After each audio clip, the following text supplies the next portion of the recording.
Liberty and justice for all. The Pacific School District acknowledges that we gather on the unceded ancestral land of the Roman-Fish Ohlone people. As guests, we humbly extend our gratitude to the Roman-Fish Ohlone elders community. We recognize that we benefit from living and working on their traditional homeland, and we affirm their human rights as First People. As the original stewards of this land, the Roman-Fish Ohlone understand the interconnectedness of all things and the importance of maintaining harmony with nature. Likewise, Pacifica commits to teaching our school committee how to be responsible stewards of this land. Great, thank you. Thank you. I think They were going to talk about it. Oh, absolutely. So the Board of Directors went on an overnight field trip to Point Reyes, and they just wanted to just say a couple words about that, and then just also to say a couple words about Oceans 411, which is something that Oceans does every May, and they just kind of wanted to make great, if that's okay. I think Reyes is very fun because we got to learn about all the wildlife and other creatures that live there. I think Point Reyes was very fun because it really helped us connect with nature. I think Point Reyes was really fun because it was our first overnight field trip, so we got to experience that. Point Reyes was really fun because it was a good opportunity to enjoy the outdoors and connect with each other. Can you just turn around so we can see the awesomeness of your sweatshirts? Very cool. All right, then let's hear about some other great things. Oceans 411. I think Oceans 411 is going to be very exciting because this year we're learning about the polar seas. I think Oceans 411 is going to be very fun because we're going to be learning about tons of cool new birds. Some of the birds like albatross and native birds to the polar seas. Our school is very unique because we do Oceans 411 every year about a different part of the ocean. This year being the polar seas. Anything else you'd like us to know? Thank you.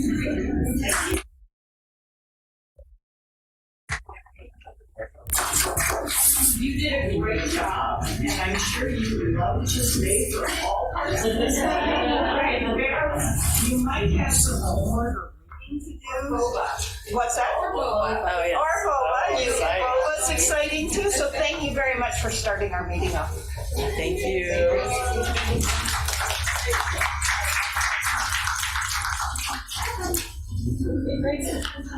Barbara, would you take the roll call, please? Yes, Trustee Bradal. Here. Trustee Bertini. Here. Trustee Doggett. Here. Trustee Patel. Here. Trustee Villalobos. Here. Thank you. The district records the audio portion of the meetings. All recordings are kept in the superintendent's office for 30 days and are available during that time period for inspection by members of the public on district equipment without charge.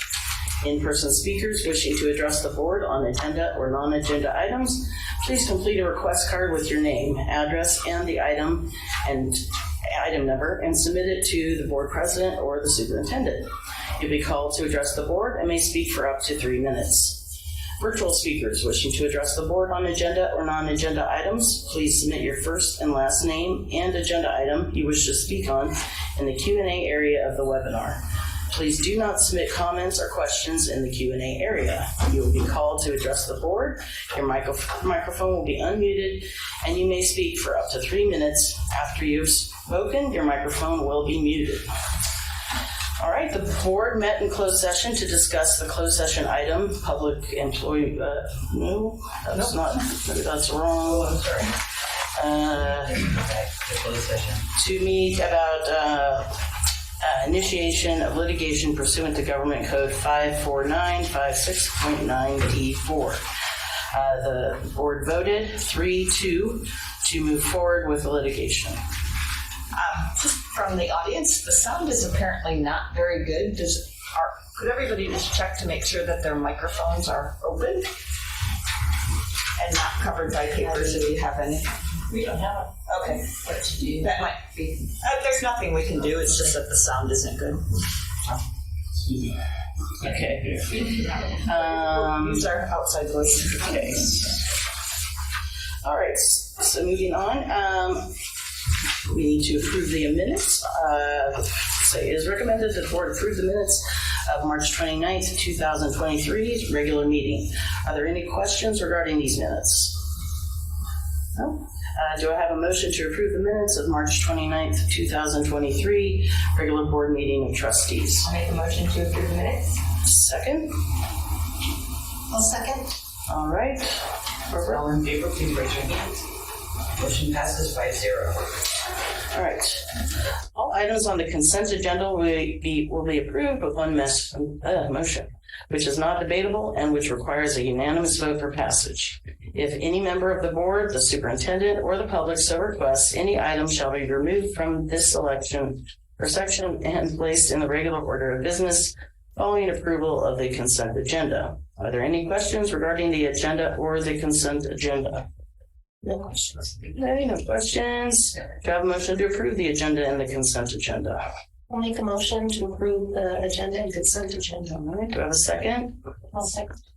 All in favor, please raise your hand. Motion passes 5-0.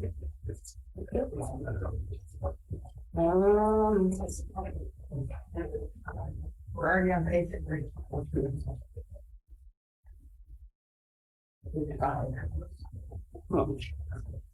I'm not highlighted in my reference, Number 9. we're on to, Yeah. sorry. Sorry. Okay, sorry, we'll see just some technical difficulties there. All right, communications. Speakers wishing to address the board on agenda items or non-agenda items. Has anyone submitted a card or is there anyone online? LSCA and CSCA are both going to do it from distance. All right, so LSCA first.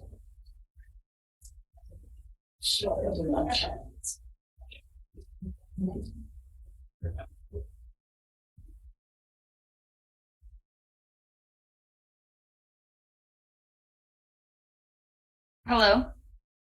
Hey, Megan. Hello. Hi. We didn't see your video. Do you want us to see your video? Sure. Hang on 1 second. And the sound is way better, FYI. Okay, good.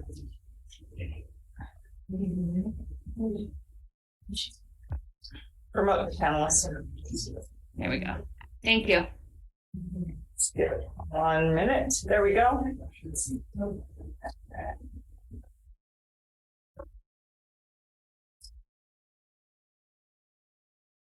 What if she's not speaking? There she is. There we go. Sorry, it muted me and turned my camera off. All right. LSCA had another negotiation session with the district on Monday. The items both parties sunshined in the fall seem to be complete, and now we work on compensation. LSCA brought many ideas to the table. We are hopeful the district brings forth some creative ideas at our next session to attract and retain all PSD certificated staff. There is a lot for the PSD community to do in the coming weeks: finding a new superintendent, finding new principals, and finding new teachers and classified staff. It is a team effort to search for the best qualified candidates. We have many staff and community members participating on various interview panels. LSCA is optimistic and eager for what's ahead for our district. We are thankful for everyone's time to help shape the best working and learning environments for the upcoming school year. At the last board meeting, LSCA's public comment included a reference to the lack of communication between union leadership and the superintendent. Superintendent Olson chose to respond to our comment by giving her timeline of events. Responding to public comment is not appropriate. While LSCA could take the time right now to explain our version of events, we won't. We just hope everyone remembers there are two sides of every story, and when communication is at a halt, there can be no resolution or agreement on either side. It is unfortunate. LSCA did send an email to President of the Board, Trustee Burkini, clarifying the details. Over the last few weeks, I've been doing a tour of the schools as LSCA President to check in and touch base with members. Our union meetings are always held on Zoom, and it has been nice to see everyone in person and chat about their questions and concerns. LSCA members were all present at the last PD session on Universal Design Learning. This was the first time we were all gathered since the pandemic for a full day PD. Many teachers have shared their feedback with me about the day, and I hope their feedback for the district is equally as honest. LSEA and CSEA are hosting a social on Thursday, May 18th to say goodbye to the year and goodbye to the long-standing Pacifica institution of Siebel. We invite all PSD employees and board members to join us in some bowling and light bites.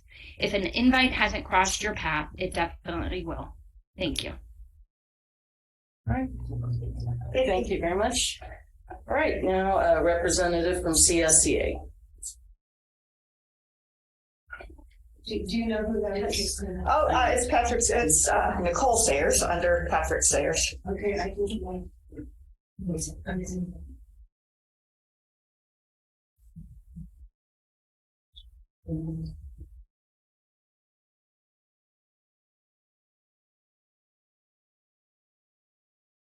Is muted. Hi, Nicole. This is a very short little something, and I next time will be in person, but tonight it has to be this way. So, hello, my name is Nicole Sayers, and I am the president of CSEA. Tonight, I'd like to welcome new members: Chandra Lloyd, classified substitute; James Scragg, van driver; and Paul Underwood, a custodial 1 at Cabrillo School. Now, very quickly, CSEA had their second negotiation session with the district last week. I have nothing to report, but we'll keep you posted as we proceed with negotiations. And as always, I thank you for your time. Thank you, Nicole. All right, thank you. All right, do we have any people wishing to address the board? So we have Mr. Brian Shields, and this would be general public comment if you want, or you could wait and hold your representing the Carpenters Union, or you could wait until the bond. What's your pleasure? I can wait till the bond. Okay, Absolutely. Thank you. Thank you. that was great. Is there anyone online wishing to speak? There is no one online. There was just a comment from Megan about the sound. Okay, great. All right. I guess correspondence. Does anyone have on the board have correspondence? Like this, yes. Okay. I received a correspondence from the president of the LSEA, and I'm not sure if it's more appropriate to do it during the safety talk or just to give you a brief update. Then let's just say that Megan was able to give me some insight on some of the safety matters that are happening at some of our campuses, and they are pretty valid. The one that I found interesting was the congregating of parents on drop-off and pickup, and I do remember that happening. Also making suggestions on how that might alleviate some of that congregating. Also the keys, and maybe that we should have gone with the card keys rather than using 2 keys now. An example she gave me is if there was an intruder, the keys now needed to get into the door since they lock automatically. But if you're in the hallway with a child, then you need to get out 2 keys. The other thing was the police. I think it was in March, one of March's meetings, where one of the officers had brought up that they were having discussions about having emergency packs at all of the schools in case of, what have you, an earthquake, a tree falls on the school, things that could be life-saving at that moment. So I'm just, that's one of the things too. That's emergency supplies identification. I think we're just getting to the point where so many things are happening outside of Pacifica, where the safety, we just need to buckle down on our practices that we're supposed to do with the parents or visitors or people visiting the campus. And that's probably it right there. Okay, any other correspondence? All right, then, board and superintendent communications. Kai? No communications. I did attend our special meeting regarding hiring the new superintendent. Okay, I had various workforce housing meetings as we're getting ready to go before the city council on Monday. I attended the transformative talk number 3 at Ortega last night, and also the same superintendent search day and the Pacifica collaborative meeting. The special meeting looking for a superintendent and all the materials that come with that. It takes a lot of time to get over. So same for me. I had a couple of workforce housing meetings, and then the continuation of all the steps to hire a superintendent, and had a couple extra calls with Nicole Anderson just to clarify the details of the day. So, but we're moving forward. So that's it for me this time. We've been very busy with workforce housing as it's going in front of City Council on Monday, April 24th. And the other piece is that Dr. Torres and I have been very busy getting up to school sites or meeting on Zoom. Last night we had one with IBL parent and staff member. On Thursday we're going to be with the Ortega staff. Last week we met with the IBL staff, and on Monday we'll meet with Ortega parents. All right, great. All right, district business. The district values the goals provided in our local control accountability and strategic plan. All of our district board agenda items are tied to these goals. One or more goals are listed in the description of each board agenda item. The details for each of these district goals can be accessed on our district website at www.pacificasd.org. Right. First thing we're going to do is a resolution, the Day of the Teacher, presented by Carla, Mrs. Torres. Good evening, Board of Trustees and Dr. Olson. I am happy to recommend that the board approve resolution number 2023-0419A, recognizing May 1st through the 5th, 2023 as National Teacher Appreciation Week, May 2nd, 2023 as National Day of the Teacher, and May 10th, 2023 as California Day of the Teacher, and resolution number 2023-0419B, recognizing May 21st through the 27th, 2023 as Classified Employee Week. In acknowledgement of the important service provided to our students and families by both Pacifica School District's dedicated teachers, certificated staff, and classified school employees, it is fitting that the month of May be declared and celebrated as School Personnel Appreciation Month, allowing the many members of the school district and larger Pacifica community to thank, acknowledge, and honor the individuals who engage in the noble work of nurturing, taking care of, and educating our children, ensuring each student is well prepared for an evolving world. Since 1986, California has acknowledged the invaluable contributions of classified and certificated employees during the month of May. This year, May 21st through the 27th is designated as Classified School Employee Week, and across the nation, May 2nd, 2023 has been designated as National Day of the Teacher. May 1st through the 5th, designated as Teacher Appreciation Week. Additionally, California has designated May 10th as California Day of the Teacher. It is with pleasure that these resolutions are brought to the board in acknowledgement of the many important contributions made by the teachers, certificated employees, and classified school employees of the Pacifica School District on behalf of all our students and families. If we would like to take turns reading it. Sure. I think we have to adopt, or do we first? Well, why don't we vote and then we'll read. Are there any questions regarding these resolutions? Okay. Do you have a motion to adopt the two resolutions? I'll make a motion to adopt the 2 resolutions. Okay. A second? A second. Right. All those in favor, please raise your hand. Motion passes by 0. All right. I'll start us off if I may.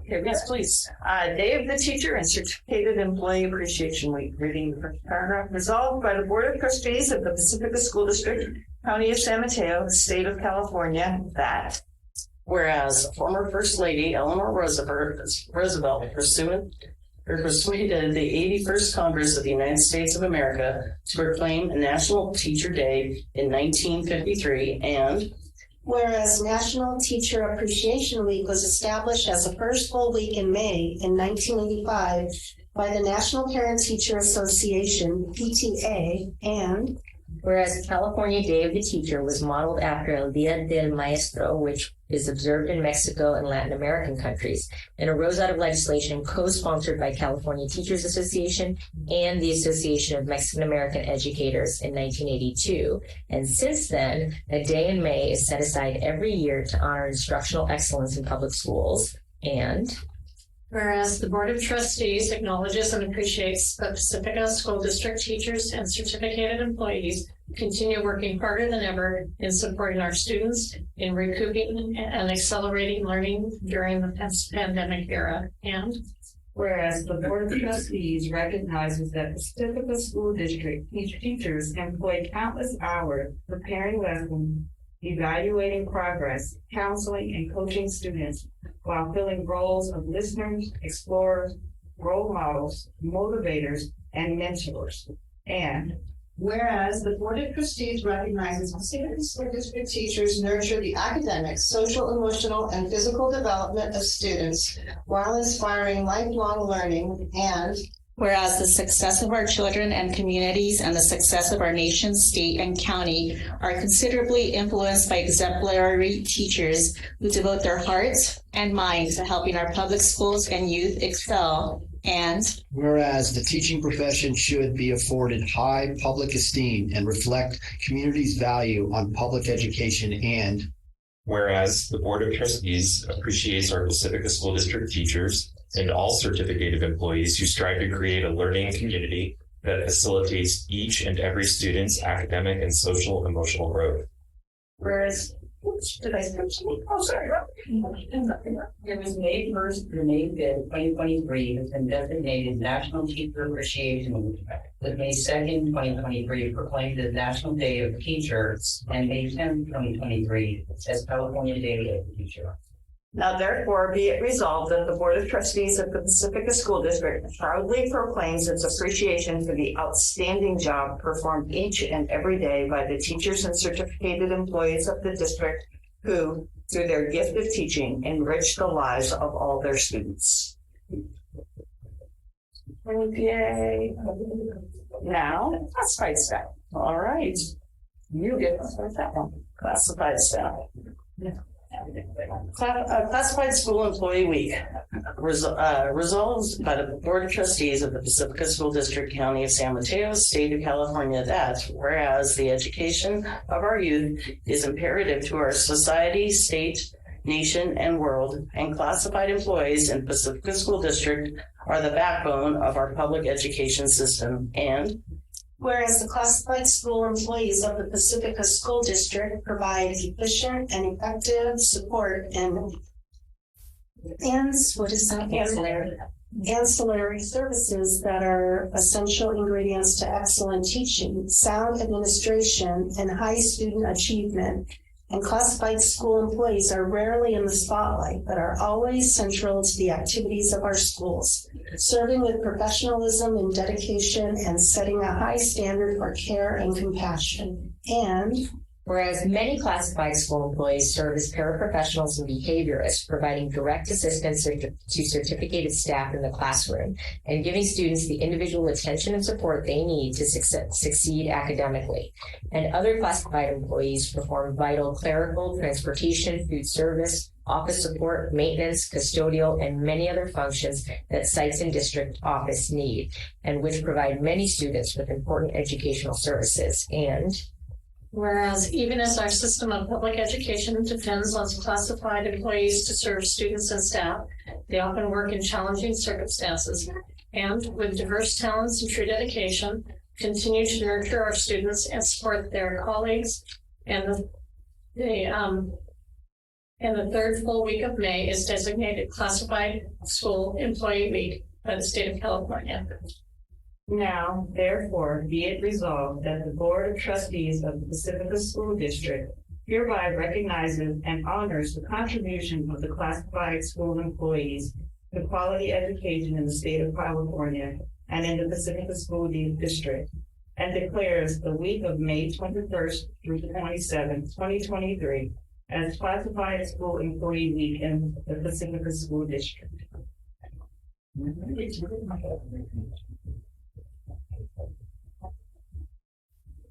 All right. The next item is Resolution 2023-04-19-C, authorizing the establishment of a blank bank clearing account. We will not be reading that paragraph. That does not warrant it. Thank you, Trustee Brooklyn. I'm bringing this before the Board of Trustees tonight as recommended by the County Office of Education. They requested that the school districts in San Mateo County update their resolutions periodically, and so we're asking you to update the establishment of a bank clearing account resolution tonight. All right. Are there any questions on this resolution? All right. Do I have a motion to adopt Resolution 2023-04-19-D? I'll make a motion. Okay. You'll bring Resolution 2023-419C. Yeah. 419C. Sorry, I said D. I'll second. Okay. All right. All in favor, please raise your hand. Motion passes 5-0. All right. Next, we're moving on to a school safety presentation with John Hartfeld. Thank you. Good evening, Board of Trustees.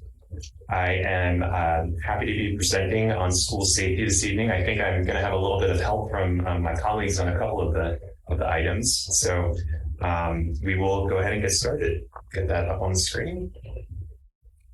We're all set. So the topics, this presentation was requested by Trustee Villalobos.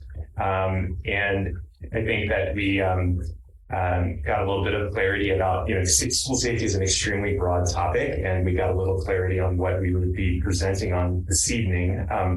You can see the topics that we'll be working through. I won't read through them, but we'll be talking about these items.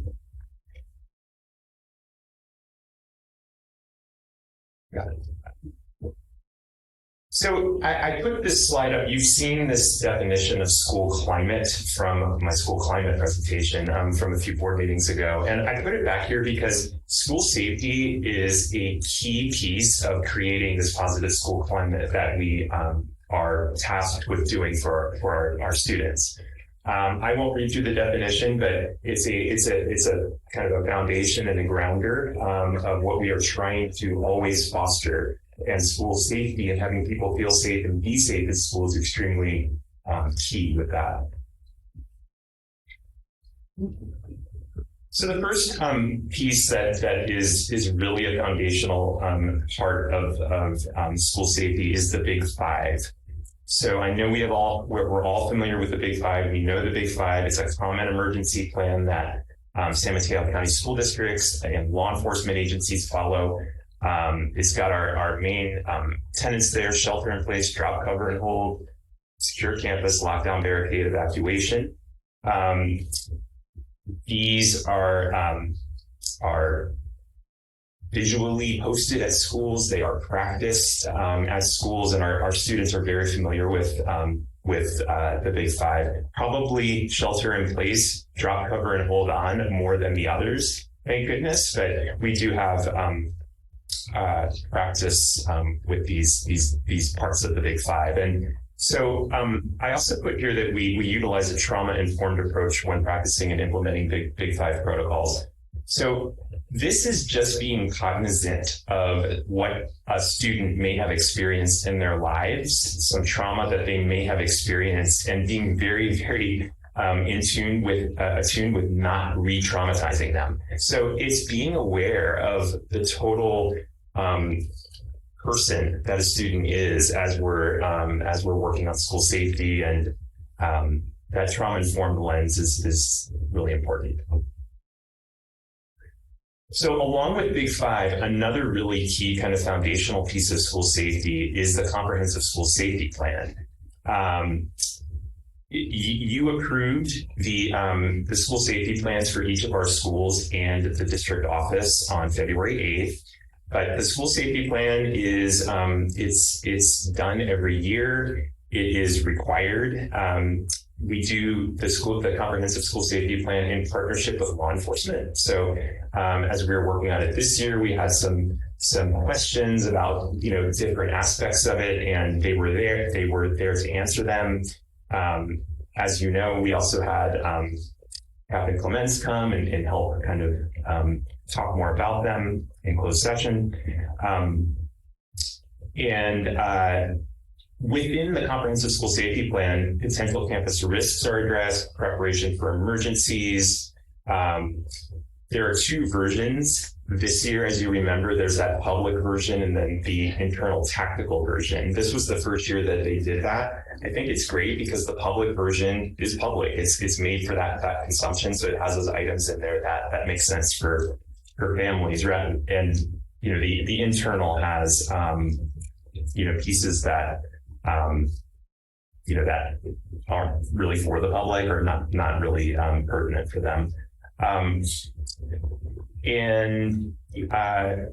So I just wanted to mention the Big Five and the comprehensive school safety plan as those anchors and those foundations. We checked in with our school sites about the procedures and expectations for safety. Trustee Villalobos was touching on some of this before. And generally what we're seeing is that all gates are locked once school begins, all gates to the schools. We have visitors checking in at the office, and they should be receiving a visually identified either badge, sticker, something. All schools should have that in place.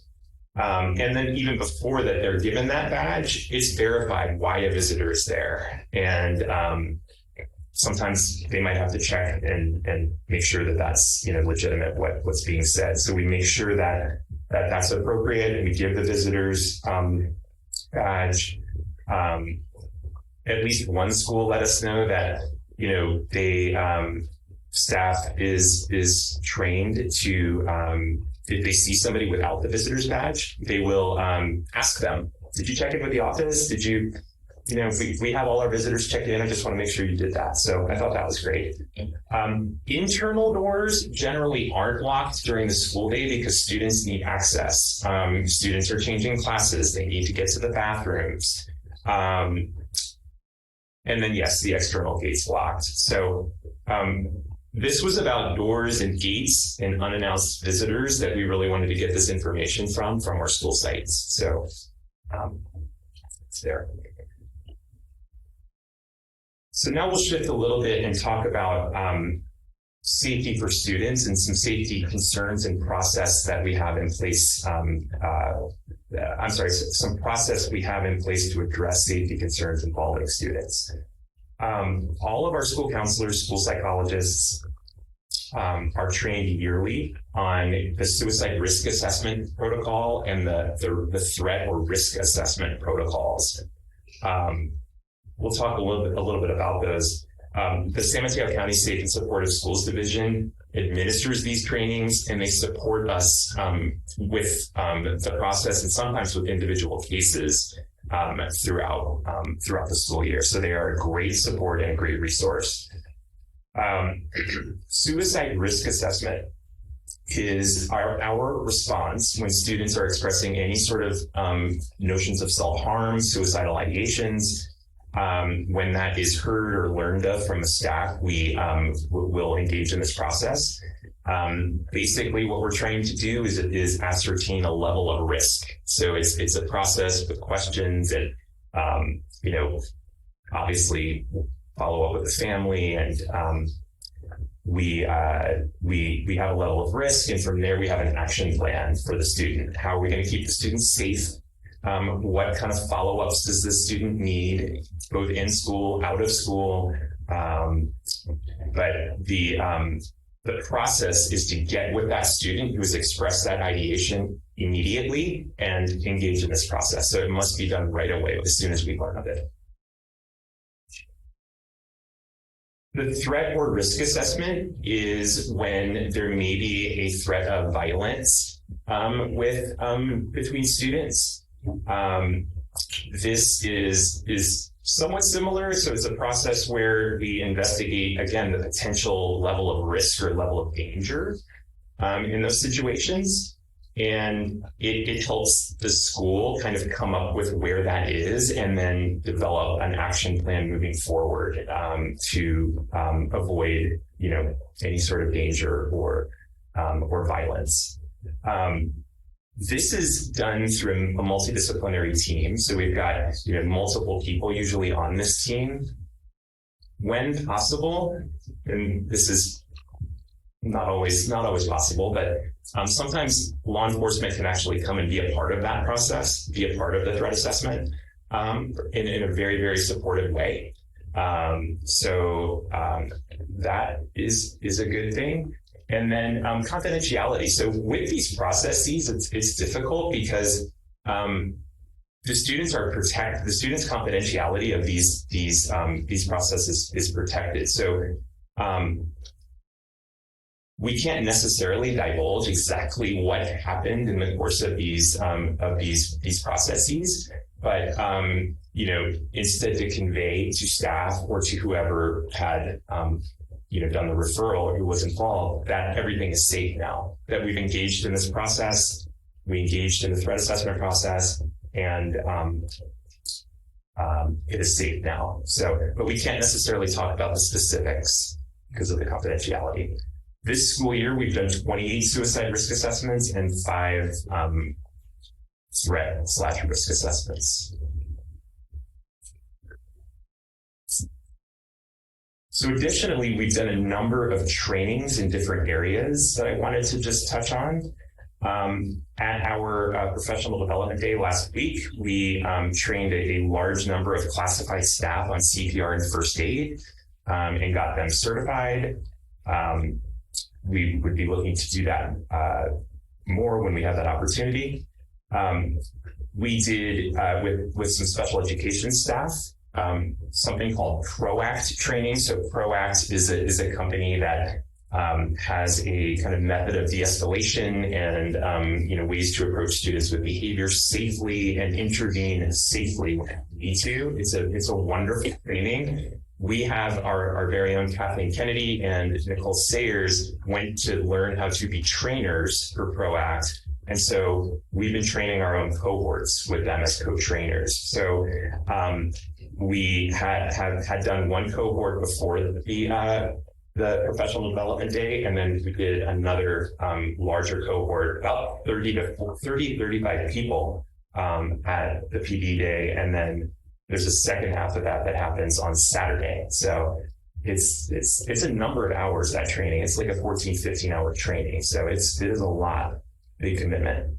But that staff is now equipped with strategies and really tangible strategies on how to work with students. We talked about the Big 5 trainings.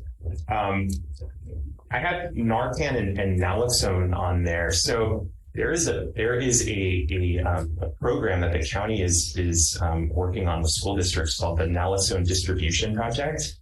And what this is essentially is school districts having naloxone, which is something that is given to somebody experiencing an opioid overdose. And this could be for students, it could be for staff. I mean, I would think in a TK8, hopefully we wouldn't be talking about many students experiencing this, but we are a part of this program. So we have a team of people from each school, a small team that went and got trained on the administration of the naloxone. We, I believe we've actually received our product. And now we are going to figure out the right storage and put that into place. So we're proud of that.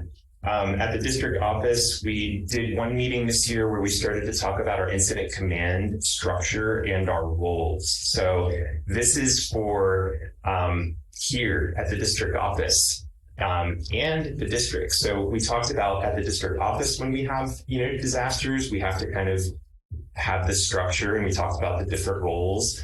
And then also supporting the rest of the district. So, we want to get to that training with our district office staff. So, if and when we have to kind of force secure here, then we have to do things here to support what's happening in the district, that we have training on that. So we're looking forward to that in the future. And then monthly site drills. So there's fire drills, there's various drills based on the Big Five that happen at the school sites.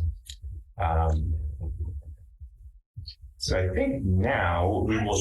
Happy to talk about the safety improvements from Measure O bond with the support of CC. The next presentation on the bond, and CC will be the primary presentation. If you look at the safety improvements from the Measure O bond, there are basically 4 categories. I actually spelled lockset. Oh no, I spelled lockset incorrectly. So fencing, the lockset replacement, front door intercoms, and security cameras. I don't have a slide for fencing, but as a part of the bond, Valamar, Sunset Ridge, and IBL are complete. Ortega and Ocean Shore will get started on that this summer. Ortega will be around the fields. Ocean Shore will be in the front. It was not planned to have Cabrillo have additional fencing as a part of the original bond, but as we look at moving forward with Cabrillo, that may be something that wants to be considered on that end. Next slide, please. So the lock sets are being changed over in each school, and there are 3 sites that are still remaining, and those are on the drawing board. It takes quite a while to figure out the system and get the materials in to get started. So Ocean Shore, Lindemar, and the district office are still on the drawing board. All of the others have moved forward, kind of cleaning up some punch list items. And so what the change in lock set gives us in terms of safety is it lets you know whether the doors are locked or not, which was not something that we had before. And that classrooms lock behind you, so that you do need a key to enter them. And then really from a district perspective is key management, which there were a lot of keys out there and a lot of master keys out there. And so from a perspective of is just kind of reining that in and cleaning that up and being able to keep that standard moving forward. Next slide, please. So upcoming projects is that all 6 of our school sites will be getting this front door, new front intercom. They did get started at IBL. The first one was in IBL. It was installed by a contractor. We're not finding that to be the best thing, and so may go back to the drawing board in terms of the installation and go with something else. But all 6 of our school sites will have that. LMAC has a doorbell, not a video piece. And then next slide, please. And then security cameras. We are in the process of installing the security cameras, and essentially that allows us to look outside perimeters and key out the outdoor areas. It's basically a reactive thing. It's something that if something has gone wrong, you look at the video camera. The other piece is that people believe that it is a deterrent, is that it deters potential criminal activities. But as discussed in our first security camera, there will be no one that monitors the security cameras all day long. It will really be if there is an incident, we can go back and look. Next slide, please. So where we are is that we brought that to the board in January 18th. We are in the process of installing the cameras. Next step is putting up public signage. People are beginning to notice that the cameras are up, but they're not active and functional. A policy approval in terms of security cameras. And then just a review of this work. We're going to begin to work with the principals, I think, next week on the security cameras and the dashboards. And then April and June will be staff and parent communications, and then having those details posted to the website. So we're still very much in process of that, but we think hopefully over the summer and starting next school year, those will be in place. So this next slide is for questions and discussion. Are there any questions? Mr. Brickville? I have some questions. Okay. So going back to the suicide risks, do we keep track of that like on a yearly basis so we can see if there's any trends? And then what happens? Oh, I don't want to get too descriptive, but what happens with the follow-up of a student who's threatened suicide or written something? What do we do after we've done the assessment? It really depends. It depends. It depends on what the outcome of the assessment was. Sometimes there's a range. It is a wide range, and I think the students who need help, we first look at providing services in school.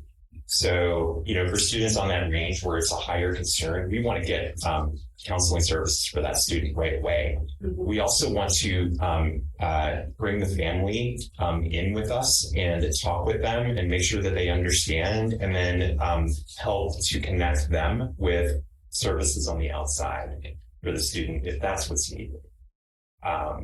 So it's always a really specific plan for the student and next steps based on what the team learns when they do the assessment. So do you use the SST process for that, or no? It's a really specific. You mean to put it in place, or to put it in place and document it?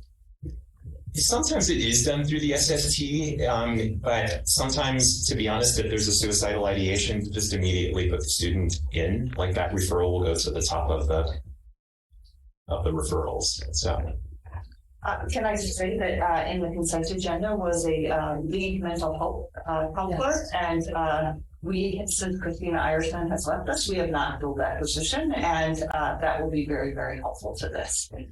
That was a key piece of that we've been managing, but it's been exhausting. So the other question I had, the reason I asked for discussion for the board members is because of the shootings that have been happening since the beginning of the year. And I just don't want Pacifica to get too comfortable, because there's no it's targeting everybody, every kind of community, small communities, large communities. And so I wanted to make sure that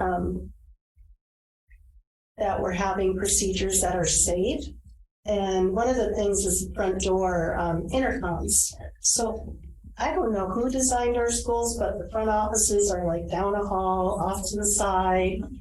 And so I'm just wondering how quickly, with Ortega, who has an office that's down the hill or down the hall and to the side, when will they be able to have an intercom system? I saw that. So they start installation, they started from north to south. Okay. They started at Sunset Ridge a week ago, and now they're working on Ocean View. Okay. I think by the time they move to Ortega, it's probably going to be within the next 2 months. Okay, great. And then, because I was thinking it'd be great to have things in place before the next school year. And then I just wanted to throw this out there because one of the jobs I work at in Burlingame, the library, we have panic buttons just in case. And we have a very small library that I work at, but is that a possibility to have panic buttons for offices that are, that can't see the outside? And I was just wondering what board members thought of that.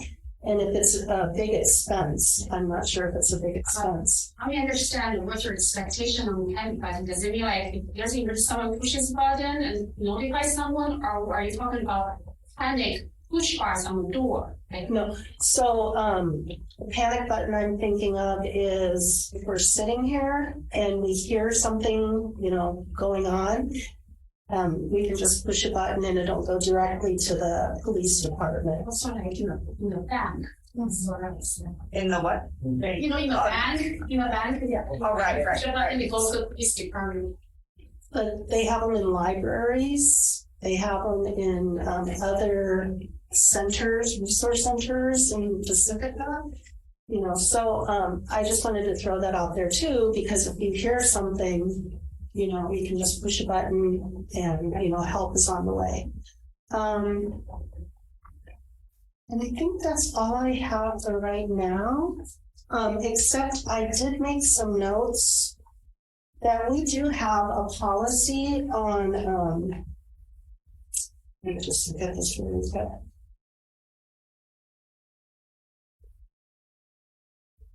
So regulation 3515 campus security. It says the superintendents or designees shall develop a campus security plan which contributes to a positive school climate, which we do, foster social and emotional learning and student well-being, and includes strategies to, and they list 5 of them, but I'm going to just jump to number 2. It reads, secure buildings and interior spaces from outsiders and discourage trespassing. These strategies may include installing locks, requiring visitor registration, providing staff and student ID tags, and patrolling places used for congregating and loitering. And so that was one of the things that Megan had concern of, was the parents that are just taking up space and, maybe it's not so safe. And so we do have a policy on that, so we can do something about that. And so we might want to think about how we can make dropping the kids off at school, dropping the kids off and then leaving, and, picking them up and then leaving. And I know there's a social aspect of maybe the PTOs can do like a social coffee, once a month or something, instead of having the congregation. And I'll just share with you, my daughter works at TTT, and it was around 3:30, and 2 teenagers came and they were, on the blacktop. And then somebody else came, a man, and he was asking for drugs. And so, how did they get on if our gates are locked? And, how do we Remember, locked? Ortega doesn't have gates yet. Oh, because there's a gate like where you go up the ramp to TTT. Right. But their campus, you can come across the field. Yeah, so, that's, maybe we might want to think of a panic button for TTT, our partners who are on site too. I'm not sure what it's like at Ocean Shore. They're outside. We don't generally go straight to the audience for questions. Cece, if you want to join us at the podium as a co-presenter, you absolutely may. Sure. I guess I want to make a comment regarding, people who come across our school sites and enter. The reason is a lot of our school sites, they're surrounded by a lot of natural hills. Like Ortega, you have a lot of hills behind. The Valley Mark is a lot of hills. So it's almost impossible to fence in our school.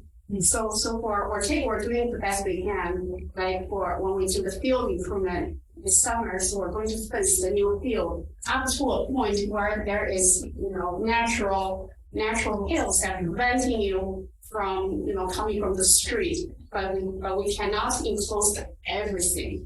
It's head over to that podium so that we can ask you questions. Sorry, Jean, we don't usually have office participation, audience participation.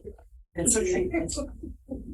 I don't want to be the glue in the room, but I have to point out that what schools and what the public is facing from these mass shootings, really no matter what we do, we really can't protect. Because, for example, in Nashville, the firepower that was used, they shot the lights out. And that's what I thought of. Yeah, it's really, we need more intervention on a federal level to make sure that these weapons are not available. So I just want to point that out. Like, we have to have these safety measures, absolutely, but there are certain things that we cannot protect against. And that's exactly what I was thinking of when I thought of the panic button. Right. Is, if you hear glass shattering, then that something's going on, and you can push a button and police will be there. Yeah, we hope that never happens here, but I just want to point out, we really we really, as our society, we have to do more. We have to do more to prevent this. We have to have gun safety, and we have to have somebody change the rules that these weapons are not available to the public. I just want to point that out. Oh, yeah. Yeah. The one thing I just, as a board member and as an ex-parent, is I know that there's room for improvement. Yeah. You know, and so my hope is that we change and start going towards the improvement instead of just saying, oh, well, we're a safe community, that'll never happen here, you know, but instead that we're doing all we can to keep the kids safe and the staff. Absolutely, we should do this. I agree with that. I just wanted to say, like, we also need to know that there's other things that need to happen to stop mass shootings. Yes, and we're very fortunate to be in California where that's happened, you know, where we are. I think I just read that we're the #1 as far as gun safety because of our legislation, but it's the big picture of the United States. The historical reasons behind that, but you're right. But there is something in the resolution that mentions, you know, going in that direction. I feel like these measures, the safety measures we're doing, you know, like what member said, it won't ultimately stop, but it's really about having chances. Yeah. So if you have those chances out, then there's less entry point for that to happen. Yeah. Other questions? Any questions? Just one quick, when John mentioned that the interior door is usually unlocked so the kids can go back and forth, but then in your presentation it said that they lock automatically. So it kind of contradicted each other. I mentioned the classroom. The classroom door. Doors, the bathroom door. I think the one that locks behind you is the main. It's the door sitting outside. No, it's a classroom door. Every classroom door, you have to have a key in order to enter. Even into the hallway. Classroom door entering the hallway or exiting to the outside. So if you are the teacher that's in the classroom, you just have to open the door to get out in the hallway. But then after that door is closed and you're in the hallway, you have to. Because I thought what John was saying was that if a student goes from the classroom to the bathroom, they can get back because the interior doors would not be locked. But it sounds like they are locked. Oh, not right. Okay. It was just So there were probably some differences. That's like Valimar is one I remember that they're not locked. That you know, Kim told me that, you know, generally those doors are open, and that was the reason. And that's the one school that I do remember. So there's probably some. Cabrillo has one of Cabrillo's issues is that they have generally a set of outside doors, bathrooms, and a set of inside doors. So they have 3 hours of lunch and recess. So you're not going to lock those outer doors. Kids need access to the bathroom. You're not going to lock the inside doors because kids need to use the bathroom from the classrooms. So I think, you know, there was in one of the links, you know, the safety procedures for each school. And there were some, you know, 1 or 2 that were excellent as far as keeping the front door locked and then having a way to answer it, but then others were not. And so we have a discrepancy of safety between the schools. And so I think it would be best if they were all the same as far as the safety goes in the building where the kids are. So yes, you know, there's going to be fields they can go across and things like that. But as far as the procedures in the school. And so this part I did not understand. Like with Valimar, the main entrance is unlocked until Facilitron reservations are concluded. So Facilitron reservations meaning the after school programs. Oh, okay. All right. And so then you know, at Sunset Ridge, they keep the gates open for the daycare. So it's only the front gate, you know, into the courtyard. But after you enter the courtyard, that's where the main school building is, and that's the main entry. But from that point on, there's another 2 side gates that's locked, so you won't be able to enter the school from that open gate. And then, Ortega says we currently do not lock the front door during the day because we do not have a buzzer system installed yet.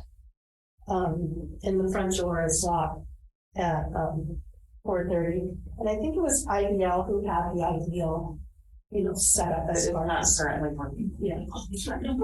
Yes, they do have the setup, but it's not currently working. And so I'm just, asking the board to look at the policy that I did find about the parents congregating, forever how long they are before and after school, and just making it a drop off and move along and pick up and then move along.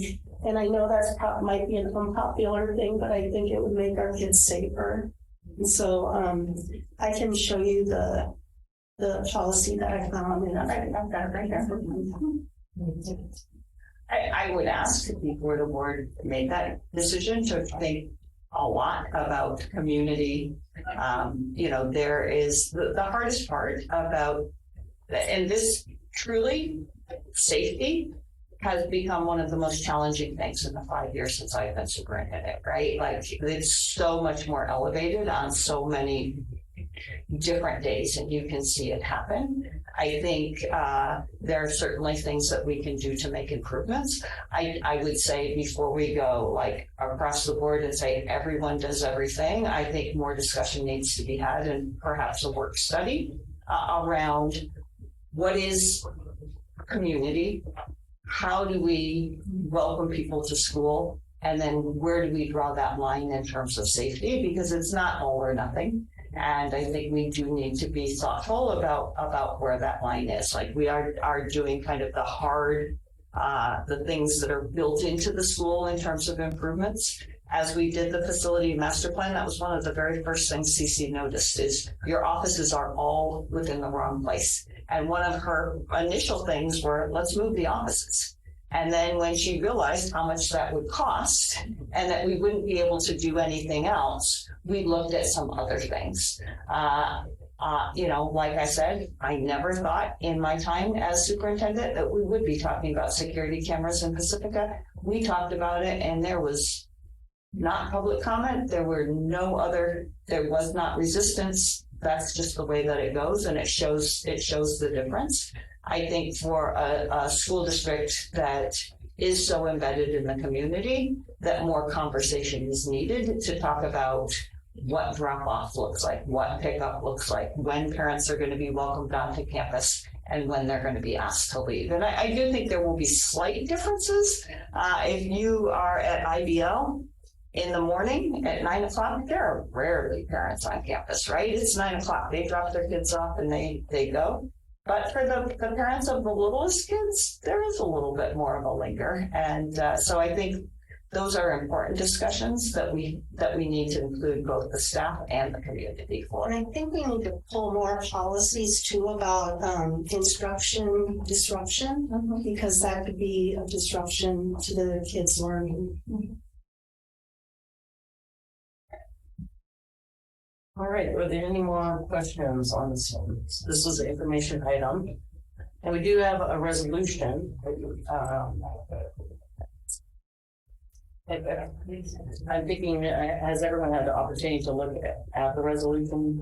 So we made just a couple of adjustments this afternoon and reposted it. And one thing that I would like to, on the second page, in the fourth whereas, I meant to change that to Latino. I said Latinx originally. I meant to change that to Latino. So we'll change that. And since Barbara will have so much access to you on Friday and Saturday, she will get you to sign it on Friday and Saturday.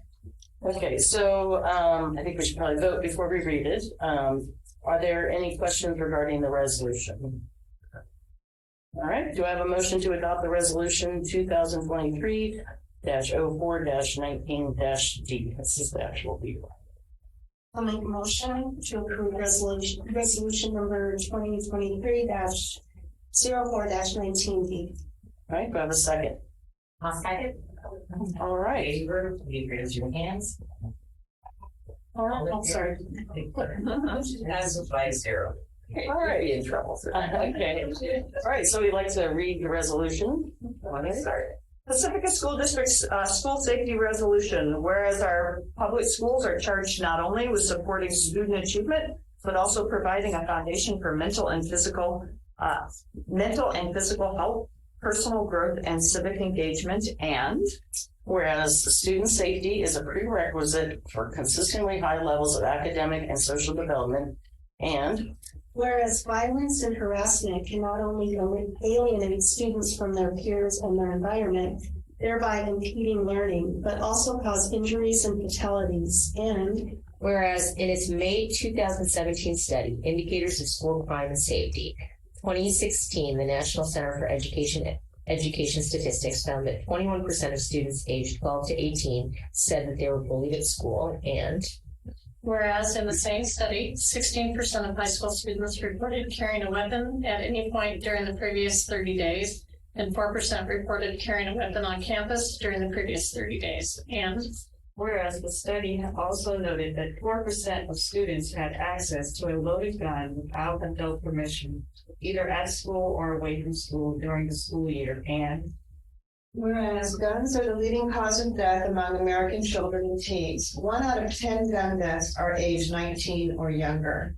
Whereas the horrific prospect of school shootings made an indelible impression on the national consciousness with the Columbine Massacre of 1999. And whereas more than 338,000 students in the United States have experienced a shooting on campus since the Columbine tragedy in 1999, and hundreds of lives have been lost as a result. And whereas gun violence on school campuses, while relatively rare, represents a particularly egregious and unacceptable threat to the lives of students, teachers, and staff across the country. And whereas the recent shooting at Nashville Covenant School took 6 lives, Michigan State University took 3 lives, and Robb Elementary School in Uvalde, Texas took 21 lives and 16 injuries, and shocked the confidence of the nation. where in 2023 there were at least 42 incidents of gunfire on school grounds, resulting in 17 deaths and 32 injuries nationally as of mid-April. whereas gun violence in schools occurs in America with a frequency and the severity that is unparalleled anywhere in the world. whereas exposure to trauma can adversely affect a child's health for the rest of their life. And whereas children living in poverty are more likely to die due to gun violence, and students who are Latinx or Latino or African American are more likely to experience gun violence at school. whereas Pacifica School District supports the right of students and staff to attend schools that are safe and free from violence and harassment, especially life-threatening forms of violence. And whereas all students, regardless of background, deserve access to services that support and enhance their physical, mental, and emotional health. And Whereas safe schools provide an environment where teaching and learning can flourish, disruptions are minimized, violence, bullying, and fear are absent, students are not discriminated against, expectations for behavior are clearly communicated, and standards of behavior are maintained, and consequences for infractions are consistently and fairly applied. And whereas the most effective approach to creating safe school environments is a comprehensive, coordinated effort, including school-wide, district-wide, and community-wide strategies, supplemented with legislation, resources, and support at the state and federal legislation level. Now, therefore, be it resolved that Pacifica School District holds regular drills as prescribed in both the school site and district emergency plans, and that said plans involve school district personnel, law enforcement, and emergency management personnel, and other essential to preventing, mitigating, or resolving any potential crisis. Be it further resolved that Pacifica School District reviews school site discipline rules and procedures to ensure that they are appropriately enforced, and that student handbooks explaining codes of conduct, unacceptable behavior, and disciplinary consequences are given to all students, parents, and caregivers. Be it further resolved that Pacifica School District will continue to work with a broad spectrum of local community stakeholders, local law enforcement, mental health professionals, parents, students, teachers, and staff to take any threats of violence seriously, and to develop, implement, and monitor policies and programs that foster and support a positive school climate free from harassment and violence. Be it further resolved that Pacifica School District, the state of California, and the United States urges the state of California and the United States Congress to invest in wraparound services to prevent bullying, harassment, discrimination, and violence in our schools, and to provide funding for programs and staff such as counselors, nurses, psychologists that support students' mental, physical, and emotional health. Be it further resolved that the Pacifica School District asks the United States Congress to pass specific legislation that reduces the risk and severity of gun violence on school campuses and repeals the prohibition against data collection and research on gun violence by the U.S. Center for Disease Control. Be it further resolved that the Pacifica School District urges the state of California and the United States Congress to implement common sense measures that prioritize student safety and environments where all students have the opportunity to learn, grow, and thrive. Let's do. And this one goes from it was a CSBA template for that, but the 2 data points of Every Town Research and Sandy Hook Promise website is where most of this data came from. While we were reading it, and I read this the first time too, where it says, although it's a rare occurrence, I don't think it's a rare occurrence anymore if it's the leading cause of death of children. So I think the rare occurrence was at school. Let's read that one again. Rare occurrence. Gun violence on school campuses, while a relatively rare, represents a particularly egregious.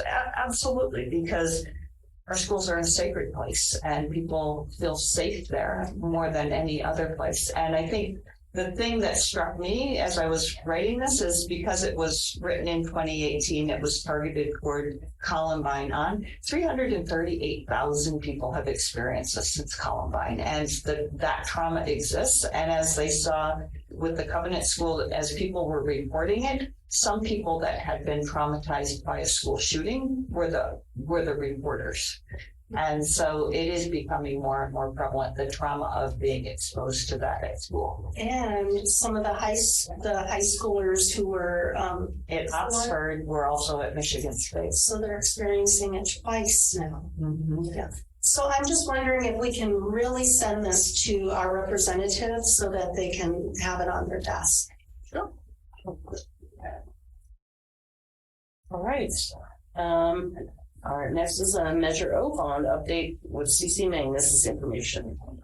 We do actually have a public comment, and this would be the appropriate time, Mr. Shields, if you'd like to. Okay. Brian Shields is representing the Carpenters Union, and Chuck Urian, I worked for had a phone call with him this week. And so, Mr. Shields, you have 3 minutes. Thank you. My name is Brian Shields. I'm a field rep for Carpenters Local 217 covering San Mateo County. On the heels of that last discussion, this is rather heavy. I very much appreciate everything that you guys are looking at, and having a little one myself, knowing that the school trustee and boards are taking a look at that. It's important. So I'm here to talk to you about the need for labor standards, right? And labor standards are, the way that we see it is that it is a way of ensuring that people are making a family sustainable living wage, right? And a lot of times, like, it was interesting during that conversation that we had, Shepard had sent over your guys's website for the workforce development of housing, right? And it was like the high cost of housing and the long commutes. And it's all the same stuff that the construction workforce is facing, right? Union and non-union, okay? And non-union more so, because they can't afford to live anywhere that there's money enough to build right now. And that is just a fact.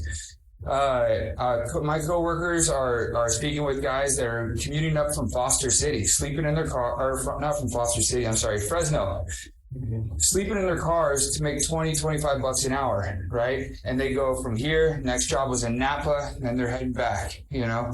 And it's a reality out there, right? Now that man's son, who's at home by himself, being looked after by who knows who, going to school whenever, I guess, It's a systemic issue.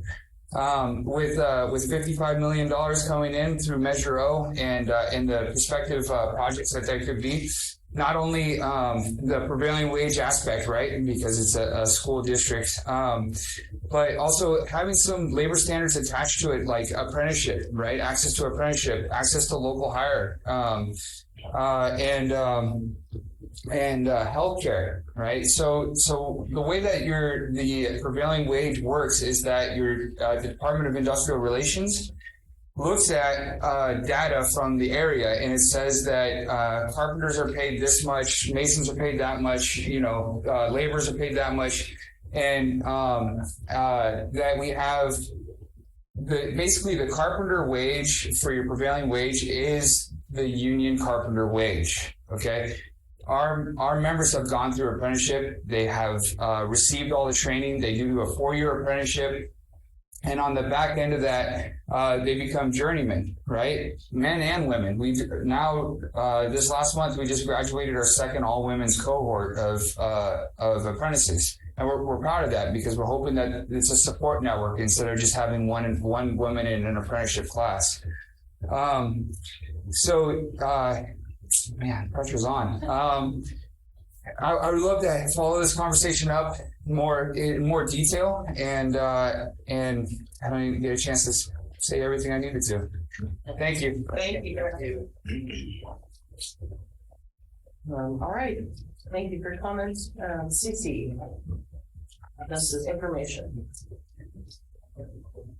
Where would you like to stand, Cece? Does that work for you? Yeah. Okay. Okay, so this is Measure O update for the board meeting. So, last meeting, when we made a presentation is September last year. So this presentation is about what happened now. So construction happened during the fall 2022 until now. We haven't started this. Because last summer we started major construction facilities improvement 6 sites. Sunset Ridge IDL was Vega, Brio, Velomar, Ocean Tour, and we call Pacific. So we completed there. So by now they're all completed at 5 sites. Except IDL, as Dr. Orton mentioned earlier, the contractors have a hard time figuring out how to install the entry door intercom system, making it work. And somehow they have an ordering process that there's a specific part that's just taking a really long time. However, when we have open technology for the other 5 sites, we have no problem. So I feel like this contractor is not specialized to make it happen. So that's something I need to work it out. With them where I have to also just this other contractor getting done. So also last summer, we did outdoor improvements at 4 sites. Sunset Ridge, IBL, was Agon, Burrow, Owens Rental, and that project has completed. And right now we have some warranty repairs at Sunset Ridge and some miscellaneous very minor punch list items. So that contract is kind of dragging their feet a little bit. So the project is completely minor with some minor punch list items. Ortega, third project, Ortega Purple ramp replacement with Ryko. That project has been completed during the Thanksgiving break. This project, Campus Wide Lost Site Replacement and Industry Standard Key System at Sunset Ridge, Valimar, Brillo, Ortega with open technologies. And the project is 99%. So I would say by now it's 100% complete, and we're pending a punch list, punch walk and punch list to address, this thing is that, this thing a little bit that. And IBL has been completed last year. So that's the site that's not part of it, it's been completed last year. The fifth project is the Valimar Smooth Fence Walkway and Synthetic Turf in Strico. And as you come in here, you're probably already seeing the project. And that project has been completed, and the contractor just completed the punch list. A sixth project is the Valimar School Temporary Housing with Anjuni Brothers. So in order for the D-wing enlargement happen at Valimar, and we have to move the kids out. So we put 5 portables at the back of the site last fall. And then by January this year, all the kids moved to the portables, and the D-wing has been vacated starting January this year, starting construction work. So that's the portable project. And we also have the seventh project, Valdemar School Safety Walkway at east of the parking lot by Draco. And you were probably aware of a traffic accident happened back in December. That's what triggered really the safety for students running the school. And so we installed safety walkway on the east side of the parking lot was completed during the President's Week. And we have the ongoing project, Valdemar School Modernization by Calvin City Construction, and it will extend until summer of this year. And the improvements include enlargement to D-Wing, E-Wing, and also improvements to E-Wing from parking lot because there's a bottleneck where there's a turn at the drop-off, and basketball courts. And they will also have a new D-Wing play structure because the existing play structure is at the spot after the D-Wing has been expanded will not meet the 20-foot minimum clear firing clearance, so we have to move that play structure to make that project happen. And we'll also have AV upgrades to the parking lot and the D-Wing playground. The next project is the Ortega Field underground storm drain pipe locating inspection. So that has been completed. So the entire field drainage design is based on two existing underground storm drains, 24-inch diameter and 54-inch diameter. And, we got a map from the city, but we don't know exactly it's there. So the thinking is we don't want to wait until construction and dug it up and realize, the pipes are not there. So that's why we had this investigation going on. So we determined the location depths and also conduct a video inspection of the condition of the pipes. In case, there's root penetration, there's breakage, and we can list that as part of bid documents, so it's a bid price instead of uncovering that condition during construction becomes expensive change order. So that's been completed. Number 10.